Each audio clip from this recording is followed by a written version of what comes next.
അടിസ്ഥാനപ്പെടുത്തിയിരിക്കുന്നത് ദൈവത്തിൻ്റെ സ്നേഹത്തിലാണ്. അപ്പോൾ തന്നെ ഉടമ്പടി എടുക്കുന്നവർ അന്ന് മുതൽ ദൈവത്തിൻ്റെ സ്നേഹത്തിൻ്റെ സാക്ഷികളാണ്.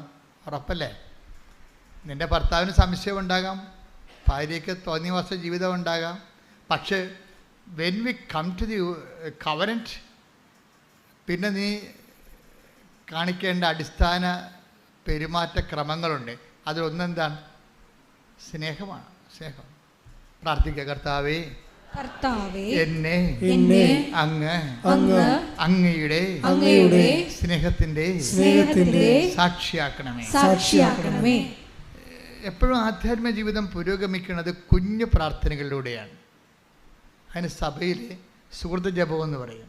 സുഹൃത ജപം ഇപ്പോൾ ആർക്കും അറിയത്തില്ലത്. പഴയ വടക്കമാസ പുസ്തകത്തിലുണ്ട് സുഹൃത ജപം. കുഞ്ഞു പ്രാർത്ഥനകൾ എത്രയും ഇപ്പോൾ എൻ്റെ അമ്മേ, ഇപ്പം എൻ്റെ അമ്മേ, എൻ്റെ ആശ്രയമേ, അത്രയേ ഉള്ളൂ. വെനാട് പുണ്യാളൻ്റെ സുഹൃത ജപം അത്രയേ ഉള്ളൂ. എന്താണ്? എൻ്റെ അമ്മേ, എൻ്റെ ആശ്രയമേ. തീർന്നു. അതിൻ്റെ അകത്ത് അതിനേക്കാൾ വലിയ പ്രാർത്ഥന എന്തുണ്ട്?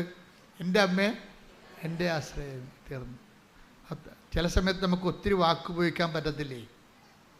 ഇപ്പോൾ കൊച്ചിനെ പട്ടി കടിച്ച് അവനെ ആശുപത്രിയിൽ കൊണ്ടുവന്നപ്പോൾ എടുത്തില്ലെന്ന് പറയുമ്പോൾ അതിപ്പോൾ എപ്പട്ടിയാണെന്ന് കേൾക്കുമ്പോൾ നമുക്ക് പ്രാർത്ഥിക്കാനുള്ള പ്രാർത്ഥനയാണ്. എൻ്റെ അമ്മേ, ആശ്രയം പോയി, വൈദ്യശാസ്ത്രത്തിന് ആശ്രയം പോയി, ജില്ലാ ആശുപത്രി കൊണ്ടുവന്നിട്ട് എടുത്തില്ല കൊച്ചിനെ മെഡിക്കൽ കോളേജിൽ കൊണ്ടുപോകാൻ പറഞ്ഞിരിക്കുകയാണ്.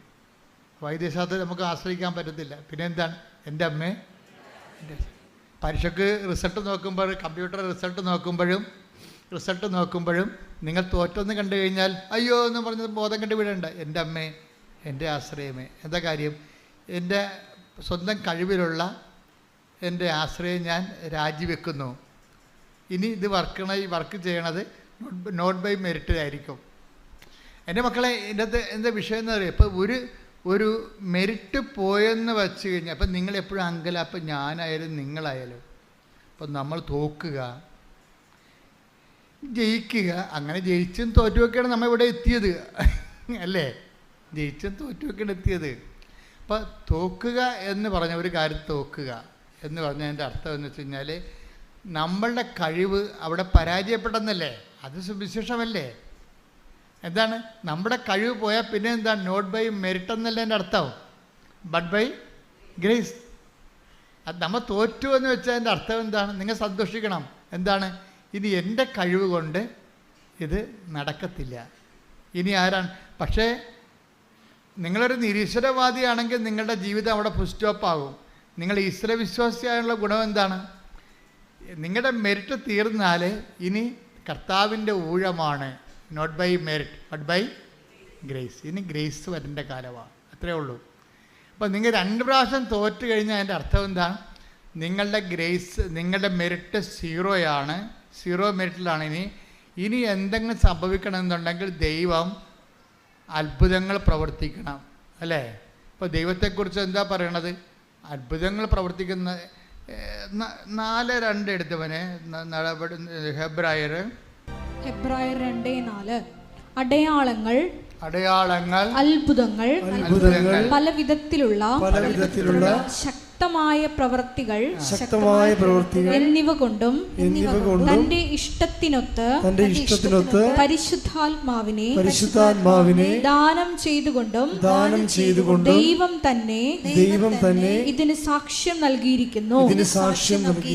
അപ്പോൾ നമുക്ക് ലഭിക്കുന്ന അത്ഭുതങ്ങളില്ലേ, അടയാളങ്ങൾ എന്തിൻ്റെയാണ്? ദൈവത്തിൻ്റെ സാക്ഷ്യമാണ്. പിടിയിടില്ലേ?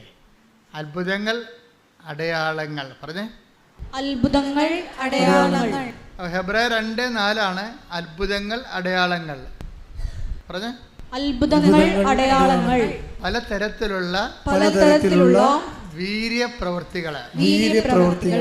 അതുകൊണ്ട് ദൈവം തന്നെ സാക്ഷ്യം നൽകിയിരിക്കുന്നു. അപ്പോൾ നമ്മുടെ വിശ്വാസത്തിന് ദൈവം നൽകുന്ന സാക്ഷ്യങ്ങളാണ് അത്ഭുതങ്ങൾ. കൃപാസന പത്രത്തിൻ്റെ മുകളിൽ 8ാം നടുക്കുള്ള പേജ് കണ്ടിട്ടില്ല? അത്ഭുതങ്ങൾ, അടയാളങ്ങൾ, പലതരത്തിലുള്ള വീര്യപ്രവൃത്തികളെന്ന്. പലതരത്തിലുള്ള വീര്യപ്രവൃത്തി, അത്ഭുതങ്ങളും അടയാളങ്ങളും പലതരത്തിലുള്ള വീര്യപ്രവൃത്തികളെന്ന് പറയുമ്പോഴേ നമ്മുടെ ജീവിതത്തിൻ്റെ എല്ലാ മേഖലകളെയുമാണ്. പലതരത്തിലുള്ള വീര്യപ്രവൃത്തികളാണ്. അത് രോഗം മാത്രമല്ല, നമ്മുടെ